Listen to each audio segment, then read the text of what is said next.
Olá pessoal, vamos estar resolvendo aí questão de número 1 da apostila capítulo 14, tá? Então esse aqui é o capítulo 14. Primeira questão, explique usando conceitos de termodinâmica por que procuramos nos refrescar na água em dias de calor. Como a temperatura da água ela será menor do que a temperatura do nosso corpo, pela termodinâmica, o que acontece? Eu vou ter o corpo e a água. Como a água está com temperatura menor, você vai ficar com calor saindo do corpo e chegando na água. Se o corpo está perdendo calor, você está se refrescando, você está cedendo calor para a água. Tá certo? É por isso que você se refresca. Questão número 2.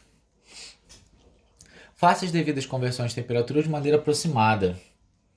Então ele coloca 40 graus Celsius é igual a quantos Kelvin? Para você achar em Kelvin é só somar 273. Então 273 mais 40, eu vou ter 313 Kelvin. Beleza? Então a segunda, ele quer saber 100 Kelvin equivale a quantos Celsius? É só agora diminuir 273. Se eu for diminuir, vai dar menos 173 graus Celsius. A, B, vamos para C. 10 graus Celsius em Fahrenheit. Aqui não vai dar para fazer direto de cabeça, então tem que usar a formulazinha. C sobre 5 é igual a F menos 32 sobre 9. Temperatura em Celsius ele deu 10 dividido por 5 é igual a F menos 32 sobre 9. 10 dividido por 5 dá 2. E se 9 é para lá multiplicando, dá 18. 18 é igual a F menos 32. Então F, 18 mais 32, isso aqui vai dar 50 graus Fahrenheit. É o gabarito da letra C. Letra D, Fahrenheit para Kelvin. Então eu vou ter K menos 273, né, que é equivalente, dividido por 5, é igual a F menos 32 sobre 9. K, ele é o que eu quero saber. Ele me deu 90F aqui, então vai ficar K menos 273 é igual a 90 menos 32 dividido por 9. Isso aqui é dividido por 5.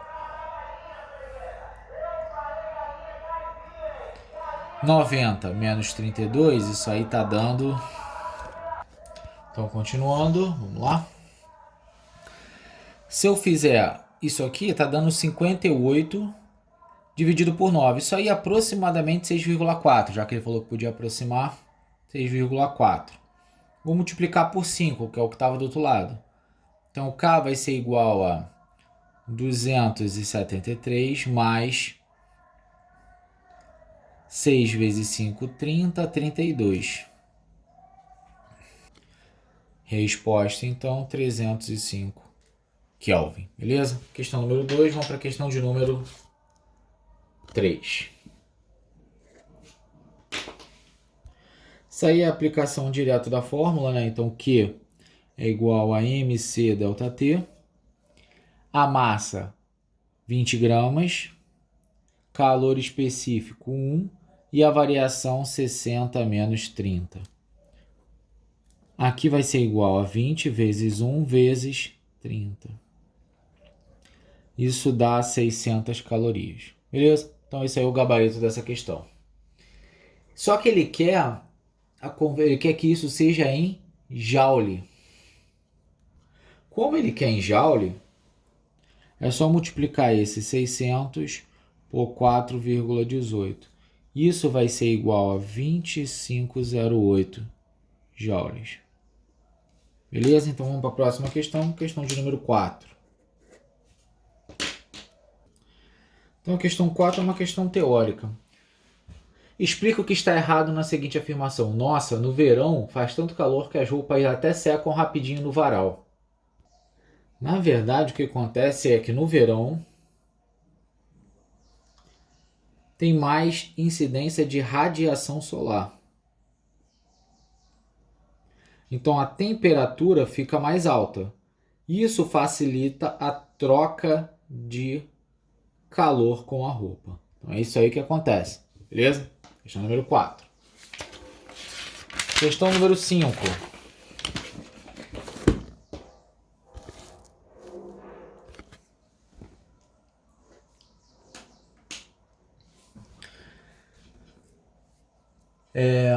Celsius, Kelvin, caloria, joule, energia térmica. Vamos fazer juntos. A escala de temperatura mais usada no Brasil, vou responder de azul aqui na ordem. A escala mais usada no Brasil é a de graus Celsius. Entretanto, os cientistas do mundo utilizam a escala de temperatura Kelvin.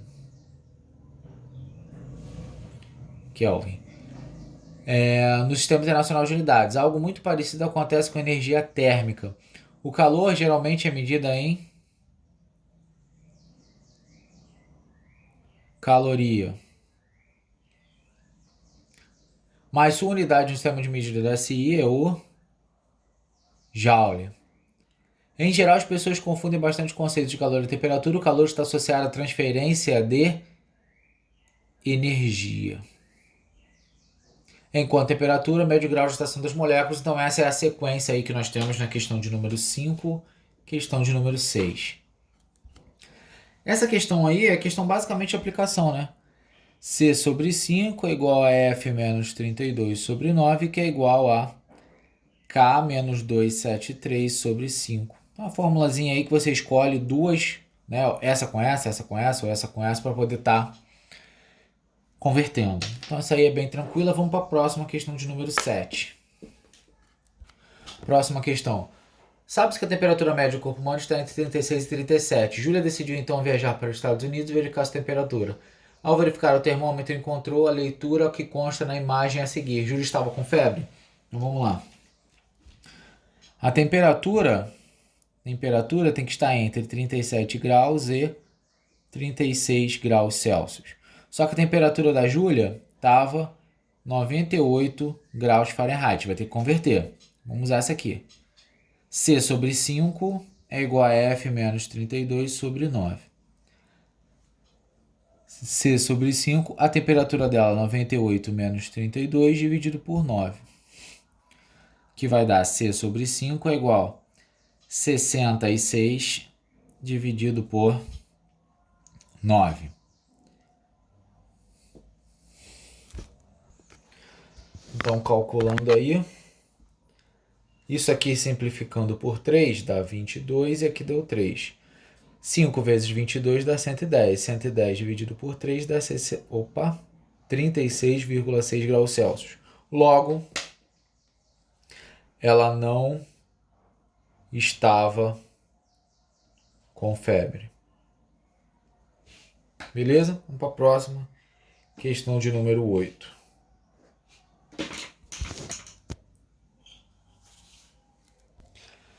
Sabe-se que o gelo é formado a temperatura de 0 e 100, né, evapora a 100 graus, condições normais de pressão e temperatura. Qual o valor dessas temperaturas em Kelvin e Fahrenheit? Então a gente vai desenhar aquelas famosas 3 escalas. Então aqui eu tenho escala Celsius, escala Fahrenheit e escala Kelvin, que não tem a bolinha. Então eu sei que aqui vale 0 e 100.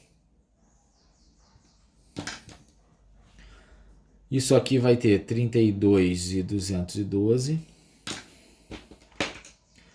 Na escala Kelvin eu vou ter 273 e 373. Beleza? Então essas são as relações aí nas escalas. Então vamos para a próxima. Fechar aí resolução de 10 exercícios por capítulo. Feito que a gente vai revisando já para a prova. Então é o seguinte, questão de número 9. O que eu vou ter? Eu vou colocar só os parênteses para a gente ir preenchendo. Lei zero da termodinâmica. Então, a lei zero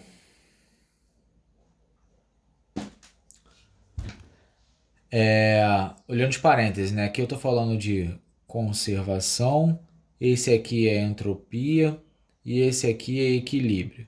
Então a lei zero ela fala justamente do equilíbrio. Então aqui é o 1. Primeira lei ela fala do princípio de conservação. Então aqui é o 2. E a segunda lei é a entropia. Aqui é o 3. Então ficou nessa sequência. Definições das leis. Última questão aí, a questão de número 10 desse capítulo. Para medirmos a temperatura do nosso corpo, devemos deixar o termômetro durante certo tempo em contato com a pele, senão ele mede a temperatura equivocadamente. De qual lei da termodinâmica essa afirmação se trata? Gente, essa afirmação ela se trata justamente da lei zero, certo? Que tem que esperar ele entrar em equilíbrio, mesmo a temperatura, tá certo? Vou fazer agora questões do outro capítulo, né? Então, vamos lá, capítulo 15.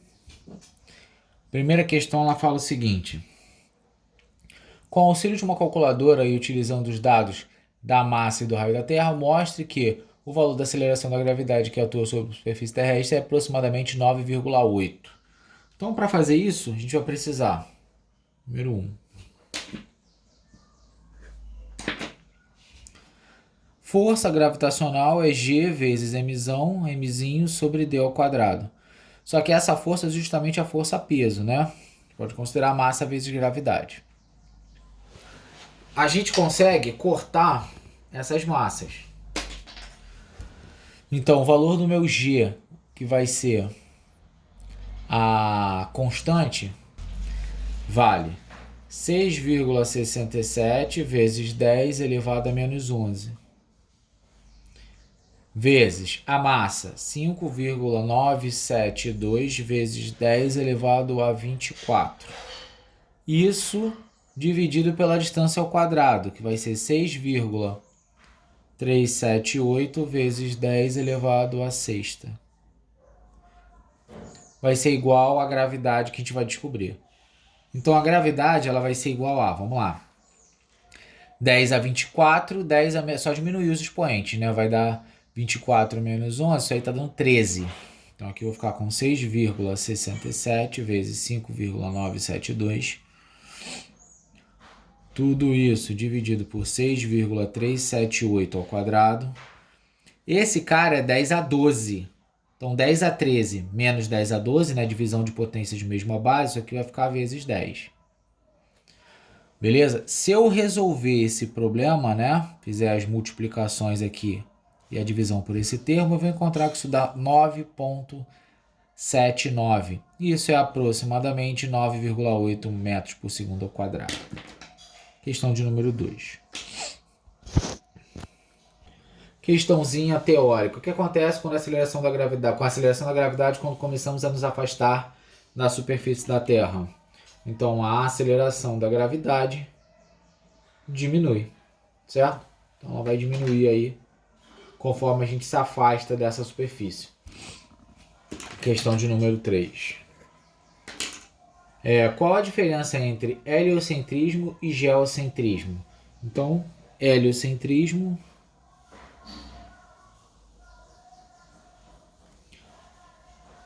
o Sol é o centro,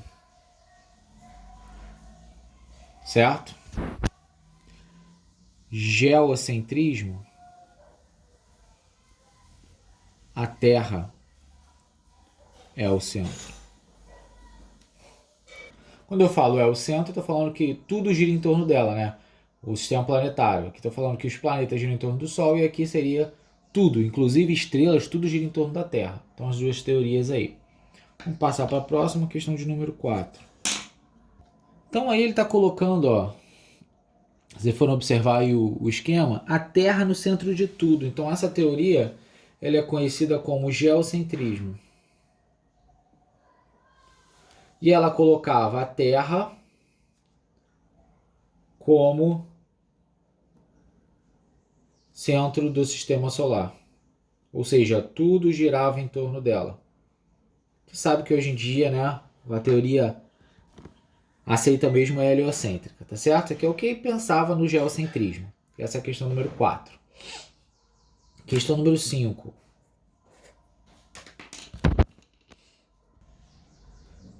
quantos e quais planetas eram observáveis segundo este modelo?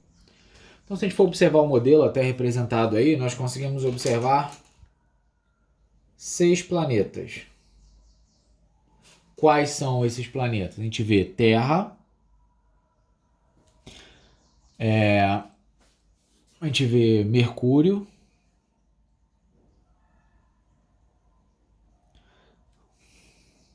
a gente vê Terra, Mercúrio, deixa eu dar uma ajeitada aqui.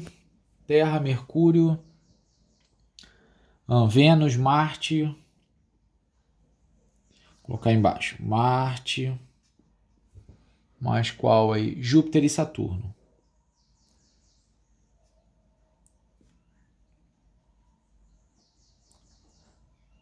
Então, esses planetas que ele conseguia visualizar aí através desse modelo. Vamos partir para a questão 6.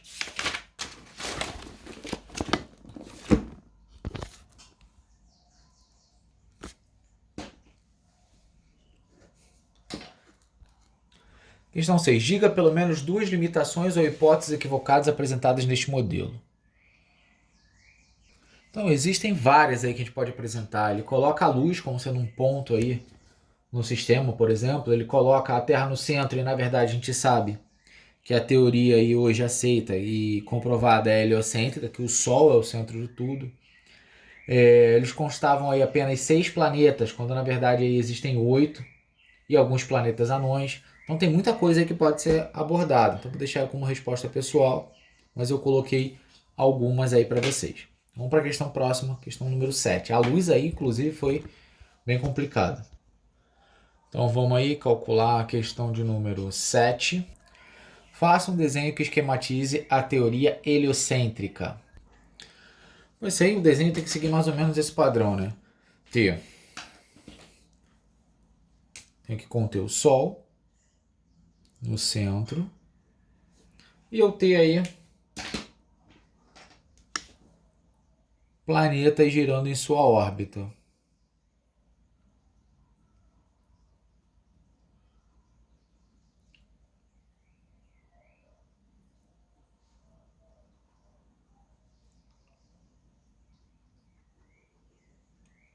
Tá certo? A gente colocou aí circular, mas hoje a gente sabe que não é.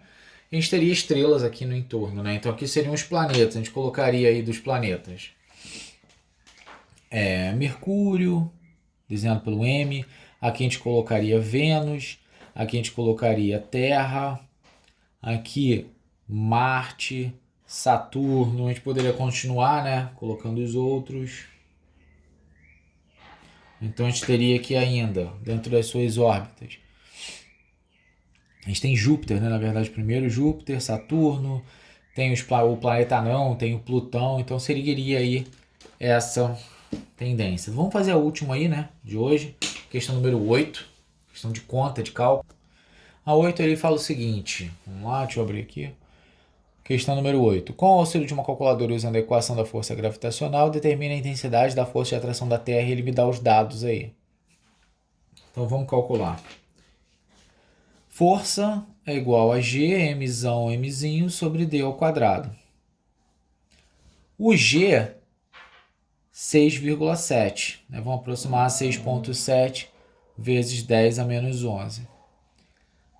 Eu tenho o Mzão, que é a massa da Terra, ou a massa da Terra, e tenho a massa do Sol, 2 vezes 10 elevado a 30.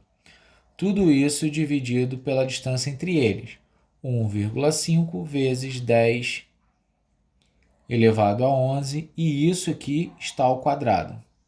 Se eu fizer esse cálculo aqui, eu vou achar uma força de aproximadamente 3,6 vezes 10 a 22 newtons, tá? É só multiplicar.